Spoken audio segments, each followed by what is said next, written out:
Yes, good morning. Morning. You're wearing a virtual beret, aren't you? Well, I thought as these sort of virtual tools exist, it'd be a shame not to use them ever. It would, yeah. It suits you. Do you think I do? Do you think a beret suits me?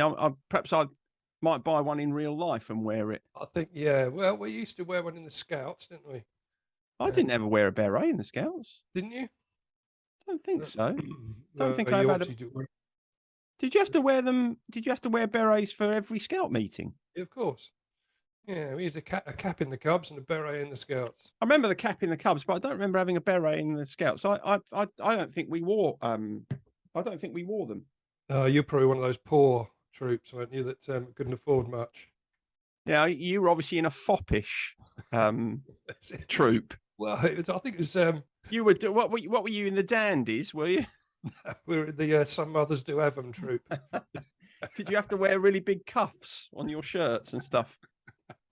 No, it did flop down at the side, sort of thing. You had to put it correct, and the badge was above. I think it was above your right or above your left eye. I think the badge had to be. So it's all looked very smart. I do remember the existence of berets in Scouts, but I'm pretty sure we didn't wear them. I certainly never wore one. I can't imagine that I would have been prepared to buck the trend to the extent that everybody else wore one and I refused to. Yeah, no, I can't imagine that either. Although I did draw the line at caving. Everyone else went caving. I wasn't having any of that. Oh yeah, no, it's wonderful. No, it's not. It's horrible being in closed spaces like that. I probably wouldn't do it now, I'd say, but at the time, yeah, it's fantastic fun. I don't really know why I was in the Scouts because I didn't like doing anything that the Scouts did. I didn't like Not, I didn't want to climb anything. I didn't want to go down any holes, and I didn't want to be in a canoe. yeah, it's probably the wrong organisation for you then in that case. Yeah. Yeah, my mum made me do it. Now we get to the bottom of it, aren't we? You were doing it for someone else's purpose rather than your Yeah, own. she thought it would be good for me, but she didn't care about my unhappiness. So I'm just Yeah. getting rid of my beret because Oh yeah. otherwise you won't be able to take me seriously, and I know it's important that you take me seriously. Well, it's very rare that I do, but thank you for the opportunity to do so. Yeah. I thought I'd set up that joke for you so that Thank you you. can slot it home. Thank you. Yeah, yeah, it's nicely crossed. Hmm. Um, anyway, what I wanted to talk about today Yep. uh, was assertiveness. I know all about that. Well, it's one of your ideas, so I'm going to expect a little bit of heavy lifting from you on this one, but it actually dovetails quite nicely in with our episode we did called "How to Set Boundaries" as well, which was season 3, episode 15. If anyone wants to look that one up, as sort of a I don't want to look it up. no, well, it's sort of twinned with this one almost. I think it goes quite Mm. nicely. But before we start, Yeah. we've had a bit of feedback from last week's episode. We did one on lying, didn't we? Oh yeah. Yeah, yeah. Well, crack and chips seem to go down quite well. People quite liked that idea. I had some feedback on that, bit of mirth. There was a bit of feedback on the Nigels because apparently we left off Nigel Davenport that should have been a bit of a shoe in. But Yeah, I can't really visualize him. no, isn't it? Well, I looked him up because Oh, he's an actor. right. And What was he in? There's a lot of stuff he was in.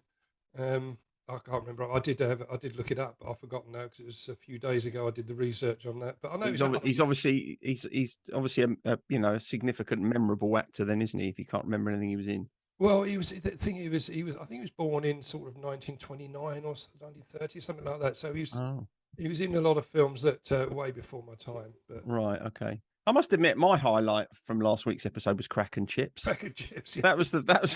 That was the part that made me chuckle long afterwards. Whilst we were doing it, yeah. Yeah. Uh, um, Getting back to the Nigels as well. Oh, Lizzie, my youngest, is a teacher, said there's a student at a school called Nigel. So it hasn't died out completely. There are some still young Nigels coming through. yeah. I wonder how you'd feel about being called Nigel these days. I bet you would. You wouldn't be best pleased about it, would you? I don't know. You'd have to check with the people that are carrying that name, I Do, suppose. do But you do you ever wish you weren't called Martin? uh, no, not really. No, I don't have an issue with the name particularly. No. no. I suppose most of us, we're so used to our name, we wouldn't. It would be difficult to adopt a position where we felt that it was one that we didn't want or inappropriate for us. Some people use their middle names, don't they, because they're unhappy with their first name, or often they use a middle name if they've been named after their dad, for example. And so there's Ah, two people in the house with the same name, so they tend to use their middle name. well, I'd have to call myself Christopher, Yeah, which I don't like as much as Graham. I might start calling you that for a laugh. Then Christopher, yeah, no one's ever called me Christopher. But interestingly, about taking your father's name, and I haven't sort of spoken to him openly about this, but I'm pretty sure that Tom my son is not terribly chuffed about the fact that we gave him my father's middle name, which Okay. was Irving. Irving. Okay, that's all right, isn't it? Yeah, but that's it. I think it's because of his age, really. I suspect when he gets Yeah. older, he'll probably be quite pleased to have a more unusual middle name. Yeah, I think so. But I haven't got a middle name. I was sadly let down there. So yeah, Beth hasn't got a middle name either, and no. it's one of the things I feel perpetually guilty about. Well, I was thinking perhaps I'd just go and change my name by Deepa and pop one in for myself. I can I choose. can think of plenty of names that you I'm could sure use. you can. I'm sure, but not broadcastable, or probably won't be allowed on the register. Didn't we have a conversation about that We recently? did, yeah. Yeah, I think we did. But you could. also, Sorry, go on. no, I was just going to move on slightly from that before we got too sidetracked. But Lizzie also reminded me, Yeah, talking about lying, she reminded me of her favourite lie that I told her when she was young. Now, the fact she has a favourite is quite worrying because that sort of conjures up that there's obviously been a litany of untruths that I've told my daughters whilst they were young. Um, but she reminded me of the fact when we used to go to quite a lot of art and craft shows when they were younger, and you know that artists they'll often be selling limited edition prints, yeah, and in the corner of the print they'd have um, a little fraction that said, like 25 over 100, which meant it was the 25th it was number 25 out of 100 limited edition prints. So I told them that was the score that had been allocated to that particular piece of work. So you could tell how good it was, what other people thought, and they believed that for a number of years. Apparently, that's excellent. yeah, they both of them took that one on, and I didn't tell them. They just worked out for themselves later on. But that was her favourite lie, apparently. So that was It's quite a nice. It's quite a nice lie, I suppose. I mean, it's quite harmless, yeah, quite. quite amusing. But the other thing I quite like about that lie is that if you bought a limited edition print and you bought 1 out of 100, there's Yeah, some kudos to that, I think. there is, yeah, Whereas, according to your lie, that's like the worst one you would have bought. yeah. It is. If you get number one, Yeah. quite sought after. In fact, artists will charge you more for the lower Mm, numbers for the first. mm. Hmm. Well, Anyway, I've got a before we start this week. oh, okay. I just wanted to share this with you because last week I was asking you about how big clouds are, Yes, you were. and Yeah, you were woefully inadequate I in was terms of your floundering. response. Well, I Yeah, don't know. I obviously it's something about um, uh, space that's been kind of occupying my mind recently, and I don't know how it happened, but I found myself recently trying to find out how long it would take to get to the sun in a jumbo jet. Have you ever thought about that?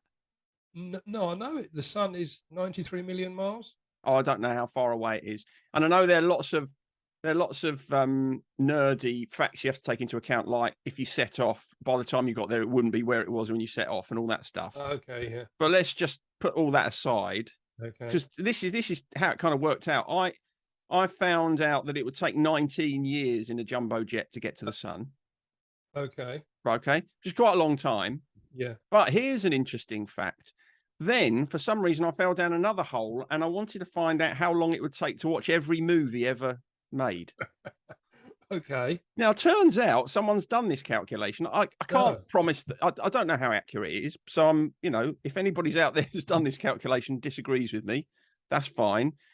But turns out that the only calculation I found said that it would take 38 years to watch every movie back to back that's ever been made. So if you okay. travel to the sun in a jumbo jet and Mm, back again, mm. you could watch all the movies that have ever been shown in flight movies and you'd have finished them by the time you got home again.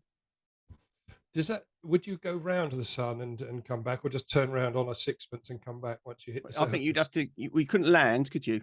No, no, well, you wouldn't get anywhere near it. I mean, this is all hypothetical stuff, isn't it? Yeah. No, I think you'd have to come. Well, I don't know. Maybe you could have a stopover, One of the planets. breakfast or something, and then come back and sort of plow your way through the rest of the movies you haven't watched. Yeah.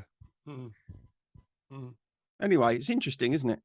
Well, it's a bizarre thought that you had there, and I admire your tenacity in trying to work it through. Well, the funny thing is, I find it difficult to sit through one movie. So 38 years of them, I think that would be a massive struggle. You'd be shifting around in your airplane. You'd have to stand up, stretch your legs, wouldn't you? You couldn't take all that on board. Yeah. Anyway, there we are. Anyway, we get back to the subject matter. All right. Assertiveness. Yeah. So I just want to do a quick definition that I looked up. Okay. Down to you two, because this is one of your areas of expertise. So the definition I found was the quality of being self-assured and confident without being aggressive to defend a point of view or relevant statement. And it goes on to say that it's a skill that can be learned and it's a mode of communication. Does that sort of sum it up? Yeah, it's lovely. Very nice. Yeah, I don't think I couldn't improve on that if I tried. I want to come on to that, how it can be learned, which is really where I was going to be quite much more over to you on that, on the bit of how to be more assertive.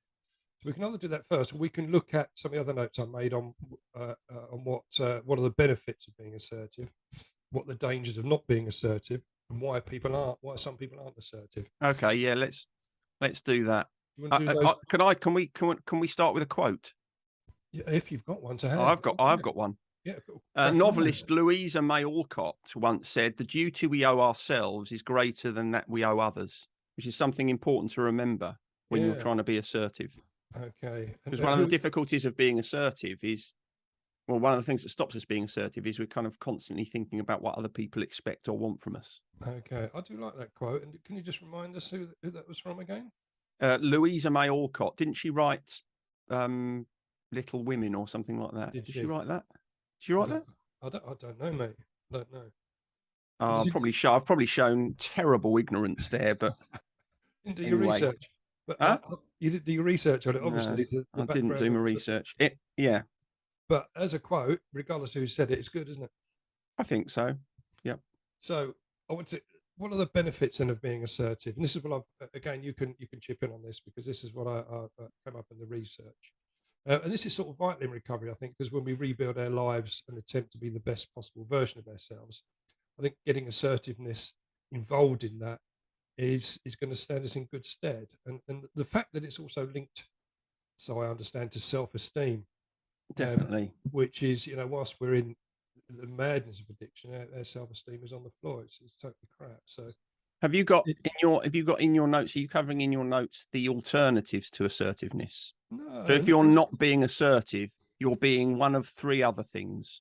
Okay, sort of, but we'll come on to that. So I think you'll probably do it in a fashion which is better than my half-baked notes. Okay, that wasn't very assertive of you. It wasn't really, was it? And that's we'll come on to why some people are not assertive, perhaps fall into that category. But some of the benefits. Okay, there's three little points that come up. Lovely. If you can master how to be assertive, you tend to end up with less anxiety and depression. For sure. A greater sense of agency and better relationships. Yep. And a higher self-esteem and confidence. So again, all those things I think are vital for those of us that are in recovery, whatever stage of recovery, really, if it's early or several years down the line. I think we can all learn from this and perhaps to be a bit more assertive to improve things. Yeah, I mean, I go further than that and say that those things are essential for all of us in our lives, aren't they? I was thinking that as I said it, I thought that's a bit reductive. Well, no, I mean, you're right, because I mean, this is a podcast essentially about recovery and addiction.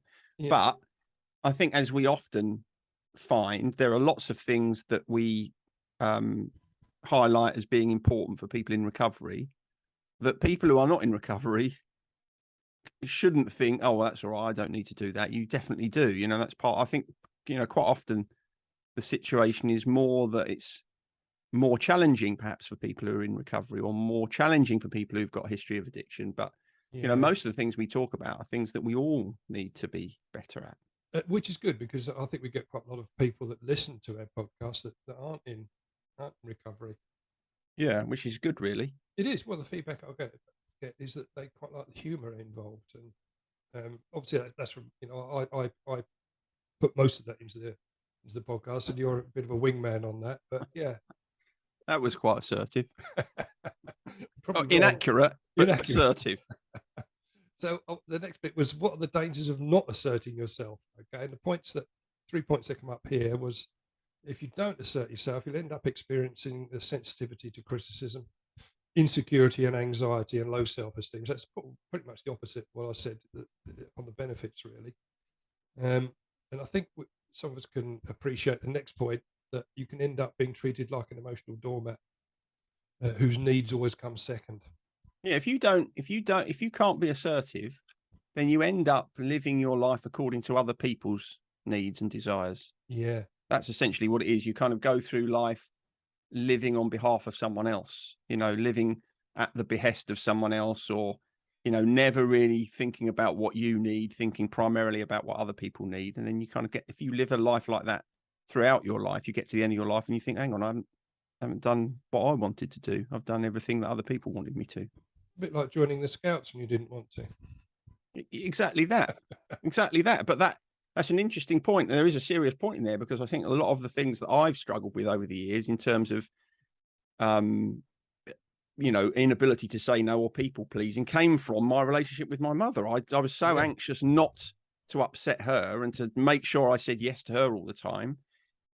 It was very difficult to assert myself. And I think a lot of people listening to this, if they think, oh yeah, I'm not as assertive as I need to be, a lot of the time you'll be able to trace it back to childhood. There was something there that kind of made you think, hang on, there is a greater need around me than the need I have to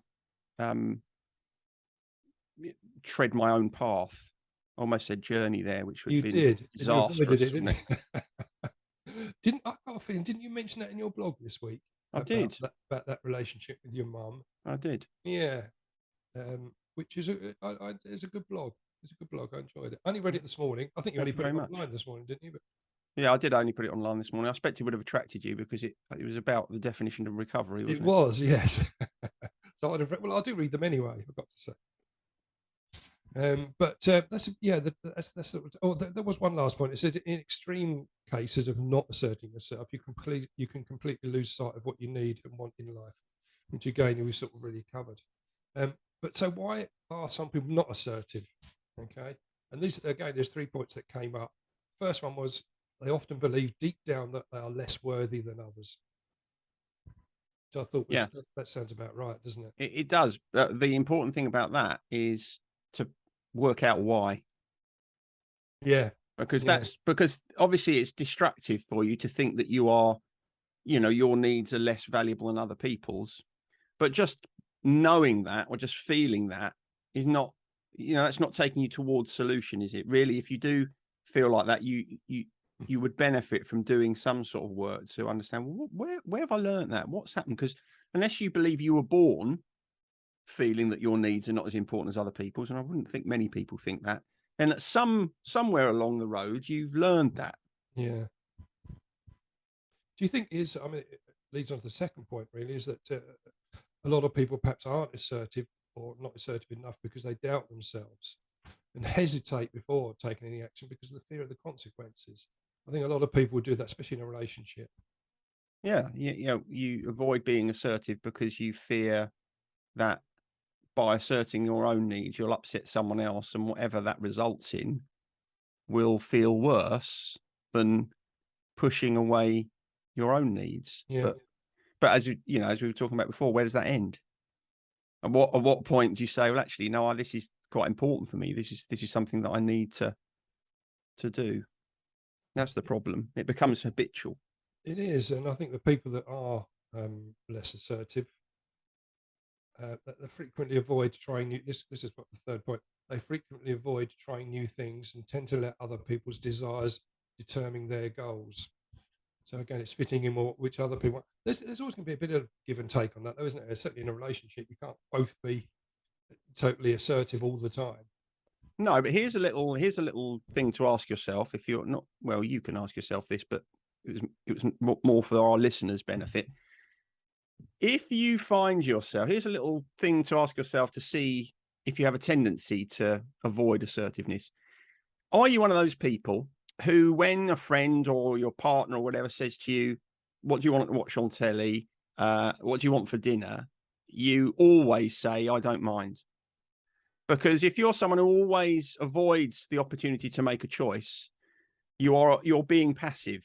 So you're avoiding assertiveness. And one of the reasons we avoid those sort of very simple opportunities for assertiveness is because we worry, oh, well, if I say I want this, you might want something different, and that's going to upset you. So it seems like a kind of really insignificant thing, but it's a real tell, because if you're avoiding assertiveness in even those tiny little everyday ways, then in what ways are you avoiding assertiveness in other aspects of life that might be more damaging? It's a good point. I mean, what to watch on TV, I think a lot of us will ask the other person first. It almost seems polite to do so. But are you saying we're losing a sense of our own identity if we do that? Yeah, we are, because, if you're sitting with someone and you say, what do you want to watch on telly? Or someone asks you and you avoid saying so because you're worried that they might want to watch something different, what you're ignoring is the fact that they're also an adult, and they could say, well, I don't really want to watch that. Would it be okay if we watch this? Then you've got two people being assertive, right? So, and obviously as adults, you have to kind of sort it out, but it's much better for a relationship to tell someone what you really want and what you really feel. Doesn't necessarily mean you're going to get it, and doesn't necessarily mean that it's right that you should demand it. But it's healthier for a relationship if you tell someone, this is my preference, because then there's clarity, isn't there? You know someone through assertiveness, but you don't really know someone through passivity or aggression.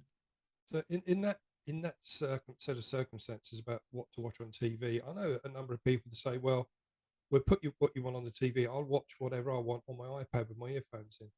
Is that a compromise, or does that lead to a sort of a relationship slowly drifting apart? Well, that's a good question, actually, because if you say to your partner, what do you want to watch on telly? And they tell you, and you say, that's okay, you watch that, I'll watch something else on my iPad with my earphones in. There's nothing wrong with that, unless you're doing it in a bit of a huff. Oh, right, okay. In which case, you're being passive aggressive. Right, yeah. So you're saying, if your partner says, is that okay? Is that okay for, yeah, that's fine, I'll just watch something on my iPad. When you're really thinking, no, it isn't fine.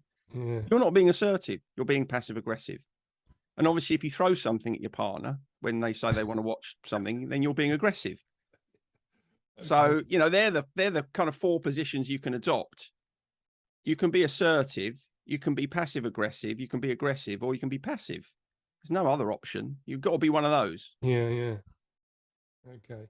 Yeah, no, that's an interesting point. That wasn't in my notes, but I thought as you mentioned that about the TV, I know that's come up certainly it's come up with me, and I'm sure a lot of people have been in exactly that position, so it's quite relatable. I mean, you came round on Thursday. Unfortunately, we both wanted to watch the same thing on the TV. What, the football? Yeah. Correct. Now, if you'd come round and I said, well, actually, I want to watch a repeat of Bake Off tonight. Yeah. Then you might have, I don't know, you'd probably have been aggressive, wouldn't you? Honestly, yeah, I was looking to swear then, yeah. You can swear, because swearing doesn't really matter on the video version. It's just that I can edit it out on the audio. Oh, okay. No, I'd have just said, I'll tell you what, I'm going to go now. Yeah. I'd go watch it elsewhere. But then again, I know you well enough that you wouldn't get particularly pissed off at that. And I know you wouldn't have invited me around to watch the football, then make me watch Strictly or something, Very good. So how to be more assertive? We've from what we've been talking about so far, it's quite clear that having that, or having that part of your personality where you can be more assertive in the right times, in the right moments, or even you may say you should always have that in the locker. How do we be more assertive? Are there any key ways of doing this, or plans, or because when you do the research on it, you can have assertiveness training. Which do you want you want me to give you my 9 ways to build assertiveness? Give all 9, mate. Yes, if they're good. Right. The first, well, I don't know. You can be the judge of that. I will. The first one is to recognize that discomfort is okay. So if you are someone who isn't assertive and you're trying to be assertive, you have to accept that that transition will be uncomfortable. Okay. So one of Yeah, the reasons we avoid assertiveness is we say, actually, you'll recognize this as someone in recovery, because we've talked before about how one of the things that stops people going from active addiction into recovery is they want to feel better before they go into recovery, right?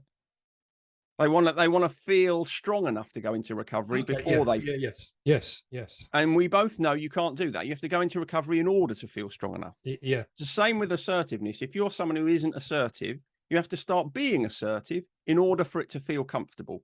Okay. So you have to kind of walk through the discomfort of asserting yourself, setting boundaries, being clear with people about what you want, because otherwise you can't ever get there. So that's the first way. The second way is practice making choices. Like we've just said, start with really simple little things. When someone says, "What do you want for dinner?" Choose. Even if you don't have a preference, choose, because you're practicing not only asserting yourself, but you're also, and this is a kind of byproduct of being assertive, you start to recognize more about what you want.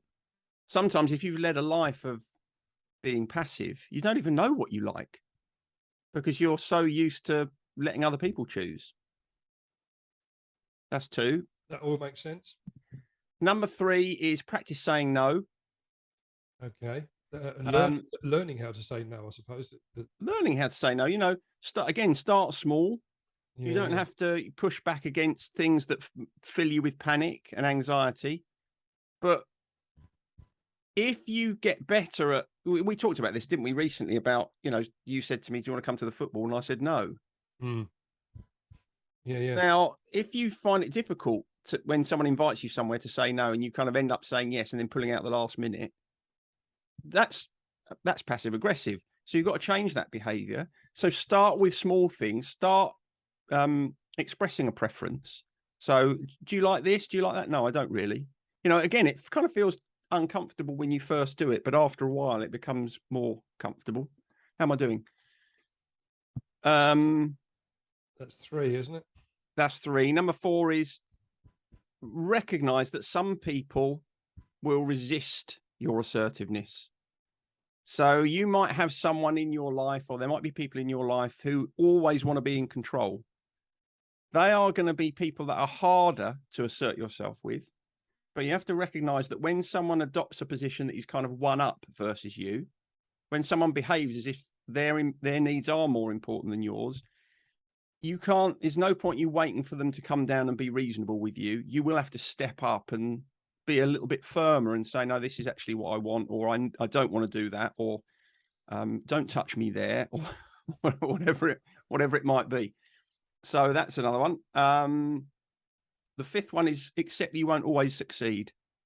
So one of the things that's important in terms of changing behavior in this way is to recognize that it's progress that you want. You don't have to assert yourself in every single situation. Sometimes the emotion of a situation will be overwhelming. So if you attempt to assert yourself, or you think, "I must assert myself here," and you end up not doing so, be gentle and forgiving with yourself, because, making those big changes, particularly if you've done them all your life, is hard. Number 6 is don't be an apologist.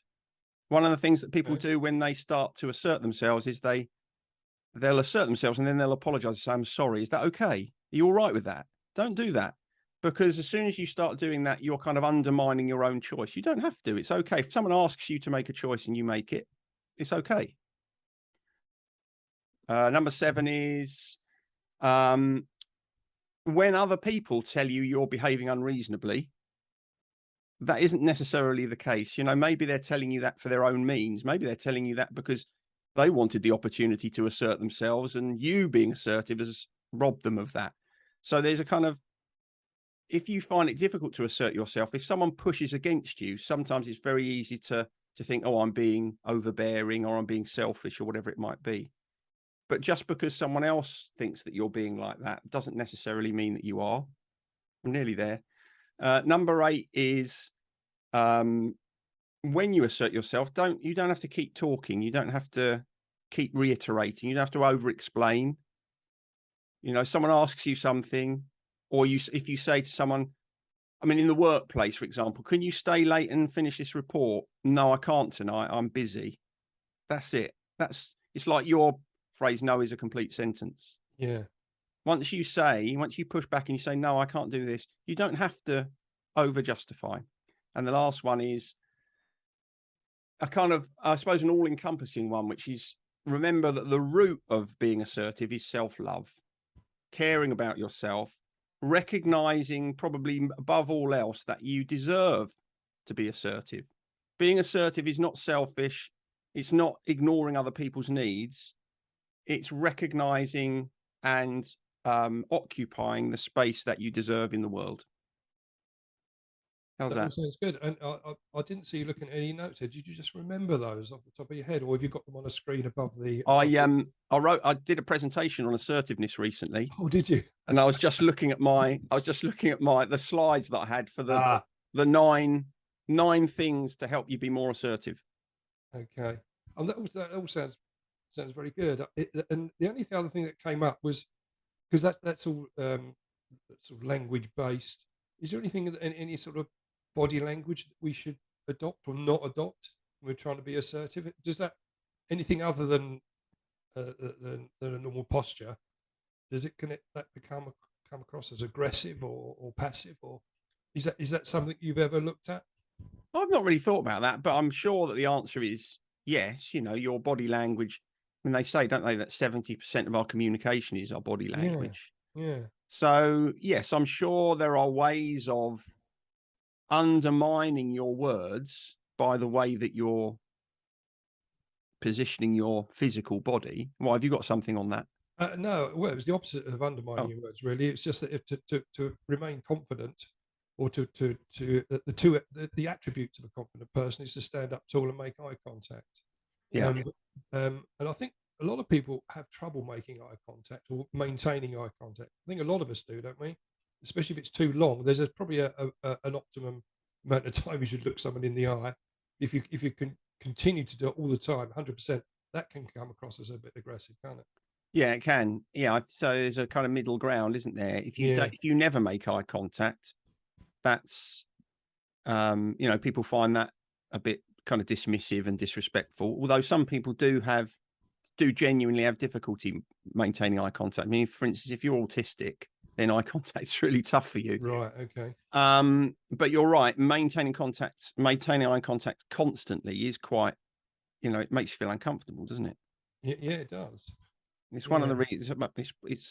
I think if you kind of look at someone and then you avert your gaze and you kind of glance at them once in a while, I don't think there's anything wrong with that. I mean, that's what I do. I think most of us do, don't we? I think so. I always look out the window when I'm, when I want a break from eye contact. Do you? So I think that's why I always position myself by a window, whatever I'm doing. I don't know how I'd manage if I was working in a cellar. And you're not actually looking what's outside the window, are you? It's literally just taking your eyes away. Correct. Which gives you, and the other thing that I think about doing that is it gives you time to think about stuff. One of the things that people find difficulty with when they're being assertive is they feel kind of under pressure to, I need to say something. I need to, speak about the position I've adopted. But actually looking away sometimes just give you a break to just think about stuff. People don't necessarily expect you to be thinking when you're looking away. So it can be quite helpful. So exactly right. But what about the tone of your voice? Should you be, I mean, if you can get your point across in a more humorous or jocular fashion, does that make it easier on both parties to avoid possible confrontation? Or is that a way of being less assertive than you should be?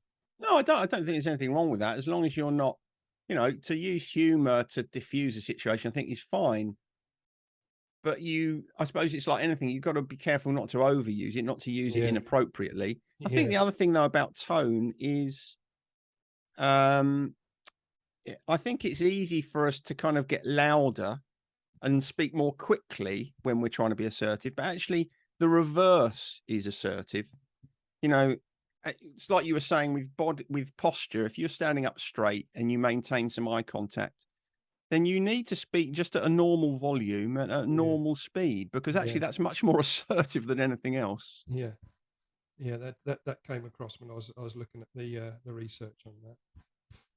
But I think there's a lot of good points in there, and I'm gonna you used a quote at the start. I'm going to Yep, use a quote hit at this point, if we can just sort of wrap up the main bulk of what we're talking about. Um, and the quote is, "This is your friendly reminder that being assertive and having boundaries is not the same thing as being rude and selfish." So there is absolutely right. so that's the difference, isn't it? Because I think we can, if we are being assertive, it's very easy to drift into being making personal attacks on people, or as you say, raising your voice, using aggressive language. But keeping it calm and keeping it fairly neutral, I think that it's better to get a point across in that Yeah, manner, isn't it? definitely. If you find yourself making it personal and getting aggressive, then you've gone from assertiveness, haven't you? You've Yeah, disappeared. It's like, yeah, you know, the thing that tends to prompt that sort of behavior is being assertive when you're not feeling assertive, which goes back to one of the points we were making earlier. It's okay to feel uncomfortable about it. It's not a problem with that, you know. it is. I've got a quote to finish with as well. Oh, okay. It's this one. This also comes from my presentation. All right. This was Okay. this was from Elizabeth Warren, US Senator Elizabeth Warren. Didn't she set Okay. up the Warren Commission, I think. Right. She said Yeah. if you don't have a seat at the table, you're probably on the menu. Okay. Yeah, I like that. Yeah. Yeah. Okay. Which yes, which is the being on the menu is being passive, effectively, isn't it? Correct. Yeah. Yeah, I wouldn't want to be on the menu, would you? No, no, I wouldn't. No, especially no. I think you'd be quite tough. I want to be. I don't want to be served up with chips, with cracking chips. Crack and chips and a side order of Martin. Yeah, it doesn't sound good, does it, mate? Not really. No. I'll have the chips. The rest of it, no. Forget it. Good, good. Well, I wanted to lead on to. Actually, no, there was something I just wanted to say. Just something that cropped up just when I was thinking there. Um, if you are in a position where you're having to deal with a narcissist, is assertiveness ever going to get you anywhere? No, it isn't. And actually, that's a good point, because there are some people, some situations where your assertiveness will always kind of fall on deaf ears, but there's no reason to kind of doubt yourself. Sometimes if your assertiveness is not landing, that's not because you're not being assertive enough. It might just be because the other person isn't willing to accept your assertiveness. Yeah, And the other reason that's a really good point is, be careful of being assertiveness if you're in a situation, a kind of toxic relationship, a dangerous one, where you fear for your safety. yeah, Don't ever try and be assertive in that. The most assertive move you can make if you're in that sort of relationship is get out of it. yeah, yeah. So it's a mistake to be assertive if you fear for your safety, or Okay, certainly to be assertive vocally. Does that good. make Well, sense? I'm glad you've answered that, because that's come up on more than one occasion recently in various discussions in groups and that. So that's a good point. Yeah. Yeah. I mean, if you think about what the root of assertiveness is, the root of assertiveness is making sure that you're okay. Yeah, yeah, So if you're in a situation where you fear that you're not going to be okay if you open your mouth, don't. You know, your physical, emotional safety should be your priority at all times. good. Understand that. Excellent. Not yours, No, obviously. no, but ones. Yes. One's, yeah. Should we go on to? Should we wrap that up then? Go on to our gratitude list. Yep. Um, You this week? I can go first this week if you like. Go on I mean, mine's quite straightforward, really. I'm sure everyone would agree that I'm grateful for quilted toilet paper. then. What? What are you laughing for? That's straightforward, isn't it? It should be on everyone's gratitude list. Yeah, I'm not on board with that one. Well, it's just, do you remember at the start of COVID, where for some reason people thought it was going to give you the shits, and everyone ran out and got loads of toilet paper, and so Yeah. the shelves were bare. I remember going into the supermarket, and all that was left was sort of the most expensive ones. So I tried them out, and they were quilted, and they were lovely. I thought, oh, I'm sticking with these. And Really? yeah, it was a much nicer experience. So is that a little luxury that you allow yourself? I do. There was another one I tried that was like scented, like chamomile or something. I Oh, thought, it no, didn't. What? It's not an aloe vera one or but yeah, something. it might have been aloe vera. Yeah, no, didn't get on with that. But the normal quilted one, yeah, I'm a big fan. So I'm Well, grateful. I don't share the desire to use quilted toilet paper, but what I do applaud is your willingness to spend a little bit more for your own comfort and Mm, joy. mm. So Especially if during that's COVID. especially during COVID, but really any time, Yes. you know, Mm. if you want to treat your bottom well in Well, don't we all? peacetime or wartime, then I'm fully on board with that. Yeah, no, I'm a convert. I'm a big fan. Do you know what? I don't think I've ever used quilted toilet tissue, which Oh, is well, odd, isn't it? Really, seeing as I spent a long time working for a toilet tissue manufacturer. exactly. Well, get yourself on board. Yeah. No, I don't think I will because what you don't know, you don't miss, do you? No, true, true. Yeah. But it's not that much of a big step up in cost. So I if might it's, treat myself to some the oh, next time I see it. yeah, Well, okay. we'll see. Yeah, We'll see. I'll Okay. keep you informed. If you could, Yeah. I think everyone wants to know Have you now. ever tried the moist toilet tissue? Oh yeah, they're not good. Not No. good. No, No. too Oh, slippery. Too slippery. that's too much information, to be honest. Yeah. All right. I say. So my on my gratitude list this week is capos Oh right, on your guitar. on my guitar. I was thinking about this, and I was thinking, well, I feel very grateful for capos or capos. I'm not quite sure how you're supposed to I've always pronounce said it. capo. Capo, yeah, capo. Some people say capo, I think. Anyway, I'm grateful for those because they really help a limited guitarist find lots of different ways, lots of different sounds and chord voicings and all sorts of things. So if I didn't have a capo, I'd be much more limited than I already am. So I'm quite grateful for them. I've got a lot of them as well. You can get quite fancy ones, can't you? You can get You can. They're very, very expensive. yeah. Well, the cheaper ones are just sort of like almost like an elastic band around the back, sort of thing, aren't they? Yeah, I haven't got any of those, but some of them you can pay like 40 quid for Can one you? these days. Yeah, it's Wow. mad. Anyway, there we are. Treat yourself. Have one now and again. I've got a few. I mean, if anyone wants to buy me another one, that's fine. I'm quite happy to. Stay on board with it. Hmm.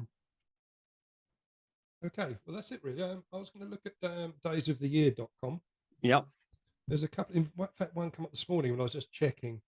That I might have to check again on my phone as to what it was. But the first one that came up was the National Department Store Day, which is they're a disappearing item on our high street, aren't they? National Department Store Day. Yeah. Yeah, I mean, if anything, they definitely need a day, don't they? They do. Because they are. I mean, I remember when we were growing up, we had Dunnings, didn't we, and Cheesemans. We did, yeah. There was more than one choice in the town centre, and there were, but in those days, Wednesday afternoon they'd be closed as Sunday as well. Yeah. So there was limited chance to use them, or more limited than in latter years.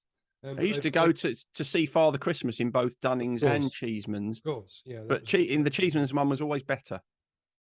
I think it probably was. I can't remember which one it was, either Dunnings or Cheesemans upstairs. It was a converted place, wasn't it? Because it had a sprung dance floor, so you were sort of bouncing across the top floor. Yeah, yeah. Its previous incarnation was that obviously of a. Do you remember the Dalek in Cheesemans? I do remember the Dalek. You could sit inside it, and you could, and put your 5p in, and well, it was it was sixpence, wasn't it? Was it sixpence? And it would say exterminate, wouldn't it, and all that caper. And twist round, yeah, fantastic. Hmm. Anyway, that's happy days. Well, yeah. So that was one of the days. National Feral Cat Day, which I thought was quite interesting. Feral cat. Feral Cat Day. So like wild cat. Yeah, yeah. There's a lot of people that look after them and feed them and stuff. They're a bloody nuisance because they come and shit in my raised beds. Yeah, they tend to be that many. Most cats are owned, aren't they? We don't get that many feral cats around. I don't care whether they're owned or feral. I don't want them shitting in my beetroot. I remember as children, we had two feral cats that we adopted. and they were born in the factory over at Goldwell where my dad worked, Oh, right. and brought them home. They were Benson and Hedges. Oh, I remember them. Yeah. Yeah, Yeah. they came back with us, and that's strange because that would have been like during the 70s, and I've got a feeling one of the brothers in Oasis called their cats Benson and Hedges many years later. So, Really? yeah. Really? Oh, that's another rabbit hole to fall down. Interesting names for pets, because friend of this podcast, Greg Wright, Yes. the late Greg Wright, The I should late say, Greg Wright. he had a cat called Black Sabbath. Did he?